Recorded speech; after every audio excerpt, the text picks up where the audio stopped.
Mga koys, ito po ipakita ko sa inyo ay basic po muna. Basic motor control diagram. Ito ay stop start muna tayo kasi simula pa lang. So magsimula muna tayo sa basic. Ito ay basic lang. Ito ay tinatawag na stop start ladder diagram or tinatawag na line diagram. Ito tinatawag na line diagram.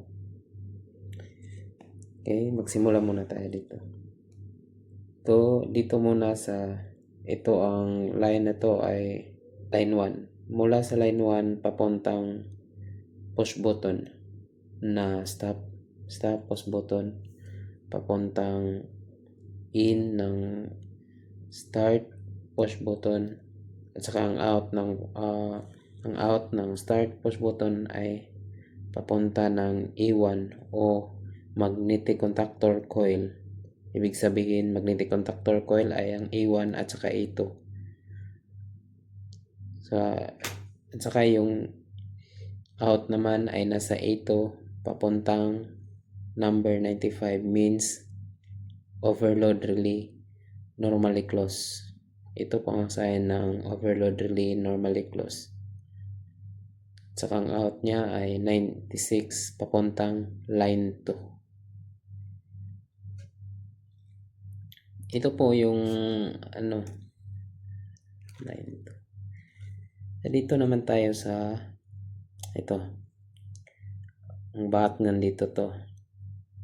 Yung bakit tayo gumagamit ng contact na 13 and 14 or ini na normally open. Ito po ang sign ng normally open ng magnetic contactor auxiliary.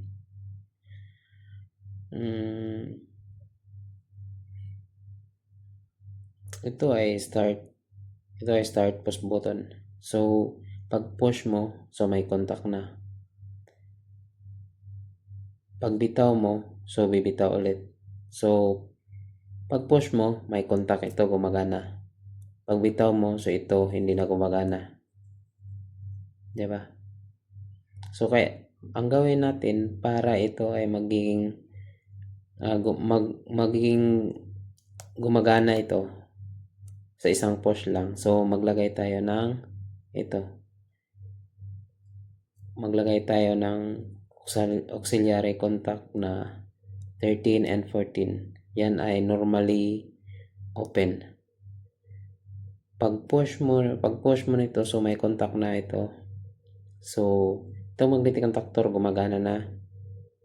Means yung auxiliary contact niya ay gumagana din.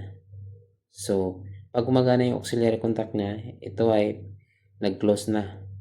So pag bitaw mo nito, may contact na to kasi ito nag-close na, di ba? So yan po ang purpose niyan. Saka dito naman, ito ay G. Nilagay ko lang G kasi green means green yan. Ito ay indicator light ng running. Pag nag-run yung motor mo, ibig sabihin ito ay may ilaw din. Siya ang indicator. So iparallel mo lang sa A1 at saka A2. Parallel mo lang ang connection. Saka dito naman, ito ay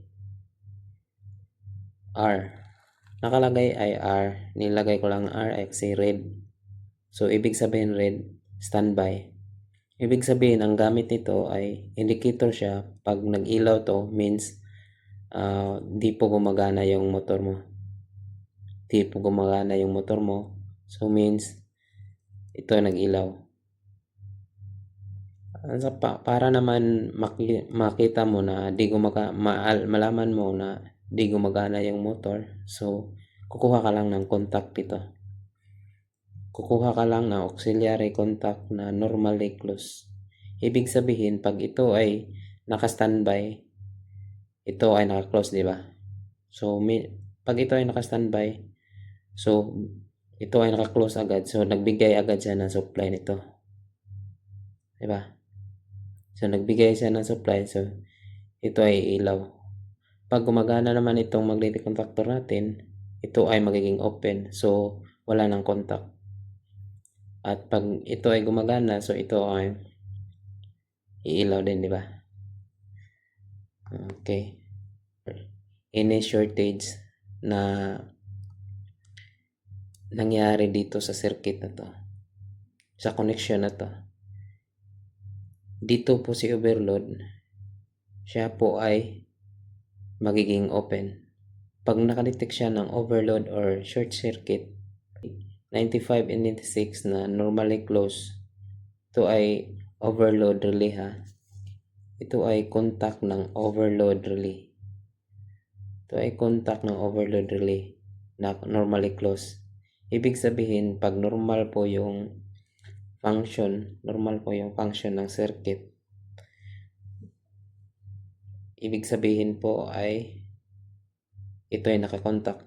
Pero pag nakadetect po siya ng abnormalities or any failure in the circuit, lalo na sa load mo na may nakadetect siya na high amp o tumaas na siya sa kanyang setting sa overload relay, ito ay automatic na mag-cut off. So, ibig sabihin ito ay automatic na mag-open. Yan po ang gamit ng overload relay.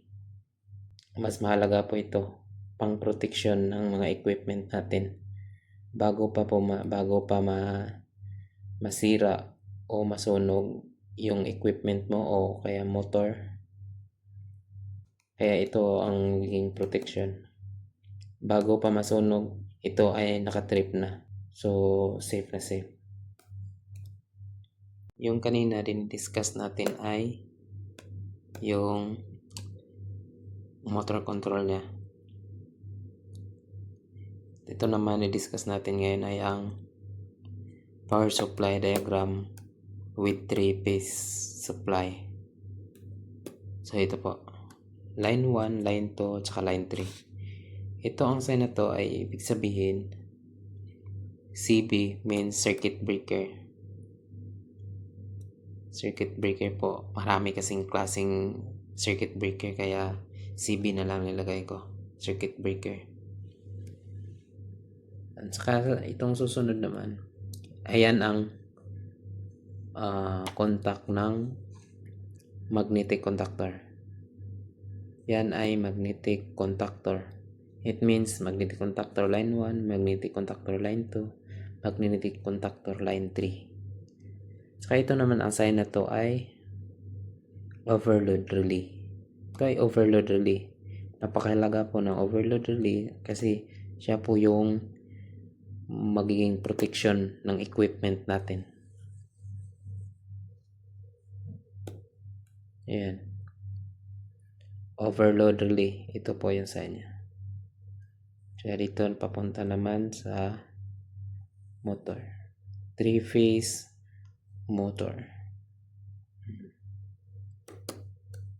Basic lang to kasi una pa. So basic lang muna ituturo natin na. Sana po may natutunan kayo. Mag-comment na lang po kayo pag may mga katanungan kayo. Salamat.